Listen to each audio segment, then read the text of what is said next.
तो 10वीं क्लास के बच्चे, हमारा फर्स्ट चैप्टर है रासायनिक अभिक्रिया एवं समीकरण। उसमें जब हम रासायनिक अभिक्रिया पढ़ते हैं तो विस्थापन अभिक्रिया पढ़ते हैं। जब हम प्रैक्टिकल लिखते हैं तो बच्चे क्या लिखते हैं? उद्देश्य। उद्देश्य का मतलब होता है बेटा हम ये क्या करना चाह रहे हैं, क्यों करना चाह रहे हैं। अब हम ये क्या करेंगे, हमने पढ़ा विस्थापन अभिक्रिया, तो विस्थापन अभिक्रिया को अब हम करके सीखेंगे। कैसे करेंगे?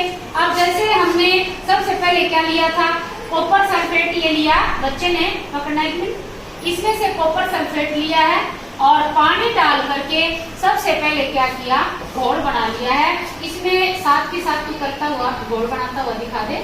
तो ये घोल बना लिया बेटा, पकड़ो जल्दी, पकड़िए ना। हमने बना के घोल तैयार कर लिया।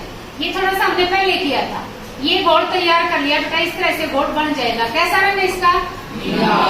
ये है कॉपर सल्फेट तथा पानी का घोल, विलयन जिसको बोलते हैं। कैसा रंग है? नीला। कैसा रंग है कॉपर सल्फेट का? नीला। इसके बाद पकड़ो इसको। इसके बाद फिर हमने क्या किया बेटा, लोहे की कीलें डाली थी इसके अंदर, थोड़ा सा पहले डाली थी ताकि इसका कलर चेंज हो जाए।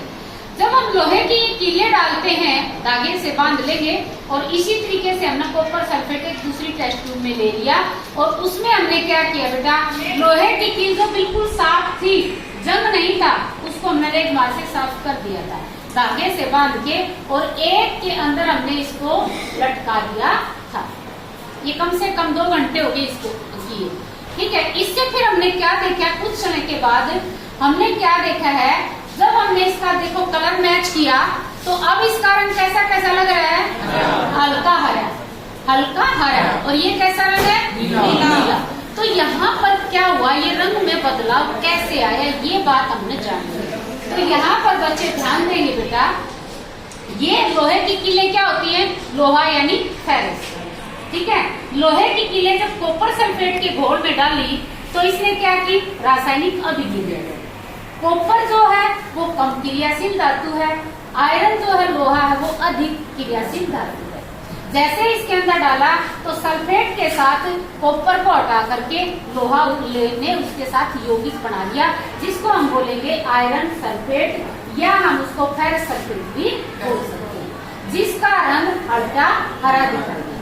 विस्थापन अभिक्रिया, क्योंकि कॉपर के साथ जो सल्फेट था तो आयरन ने कॉपर को हटा के खुद सल्फेट के साथ सेट हो गया, तो उसको विस्थापित कर दिया, उसकी जगह पे खुद आ गया। इसको बोलते हैं विस्थापन अभिक्रिया। हम यहाँ पर देखेंगे कि इसमें क्या हुआ, रिएक्शन हुई है। आप देखेंगे कील व्हाइट कलर की थी, पॉलिश चमकदार थी। अब आप इसका रंग कैसा कैसा देखेंगे, भूरा, हल्का भूरा। इसको जंग की तरह ये लग गया है, क्योंकि क्या हुआ है, इसने कॉपर सल्फेट के साथ रासायनिक अभिक्रिया की है। तो इस तरीके से अधिक क्रियाशील धातु को ने कम क्रियाशील धातु को हटा दिया और उसकी जगह पे खुद आ गई। तो इस रासायनिक अभिक्रिया को हम क्या कहेंगे, विस्थापन अभिक्रिया। समझ में आ गई बेटा? तो ये था हमारा उद्देश्य, हमने जाना। प्रोसीजर क्या हुआ इसका, सिद्धांत हम जिसको बोलते हैं, वो अधिक क्रियाशील धातु कम क्रियाशील को हटाएगी, तो सिद्धांत हो गया। फिर हम लेंगे इसका प्रोसीजर विधि, जैसे कि हमने क्या किया है, जैसे नितिन ने कॉपर सल्फेट लिया इसमें से और स्पैचुला की सहायता से इसमें ये क्या लिया है, परखनली, इसमें डाल दिया, पानी मिला दिया, इसका घोल हमने बना लिया, दोनों को ले लिया, एक में लोहे की कील डाल दी, दूसरे में नहीं डाली। इसको हमने बोला, क्या बोला, प्रोसीजर यानी विधि, प्रेषण कहते हैं। अब हमने इसको देखा क्या बदलाव इसके अंदर आया है, इसको क्या कहेंगे, प्रेषण, यानी हमने करके देखा। तो यहाँ पर जो रंग में बदलाव आया है, इससे हमने क्या जाना है, विस्थापन। समझ में आ गया बेटा? ये बना कर दे बेटा, ये भी दिखा दिया।